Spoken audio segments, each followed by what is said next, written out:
अगदी जलद व अचूक बातम्यांसाठी पाहत रहा महामीडिया 24 सदैव तत्पर।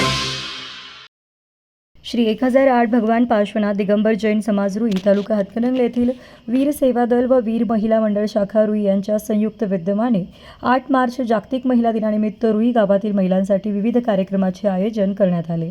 या निमित्ताने फूड फेस्टिवल व विविध प्रकारचे स्टॉल उभारण्यात आले होते। या फूड फेस्टिवलचे उद्घाटन सोमंगला सुरेश पाटील कोल्हापूर यांच्या हस्ते करण्यात आले। या फूड फेस्टिवलमध्ये रुई तसेच पंचक्रोशीतील महिलांनी उत्स्फूर्त सहभाग घेत विविध खाद्यपदार्थ, शीतपेये, इमिटेशन ज्वेलरी, कपडे आदी वस्तूंचे स्टॉल लावले होते। या उपक्रमाला महिलांचा उत्स्फूर्त प्रतिसाद मिळाला। या कार्यक्रमास दिगंबर जैन समाज रुईचे अध्यक्ष अजित शांतीनाथ खूळ, वीर सेवादल शाखा रुईचे हेमंत चेंडके तसेच वीर महिला मंडळ शाखा रुईच्या सर्व संचालिका व सदस्य मोठ्या संख्येने उपस्थित होत्या। या प्रसंगी सूत्रसंचालन स्मिता उपाध्ये यांनी केले। प्रारंभी स्वागत वीर महिला मंडळाच्या संघनायिका सौ श्रीदेवी संजय खूळ यांनी केले, तर आभार प्रदर्शन वीर महिला मंडळाच्या उपसंघनायिका सौ अश्विनी उपाध्ये यांनी केले। महामीडिया 24 साठी मनोजतने रुई। तर मग चला सबस्क्राइब करायला विसरू नका महामीडिया 24 न्यूज चॅनलला। महामीडिया 24 सदैव तत्पर।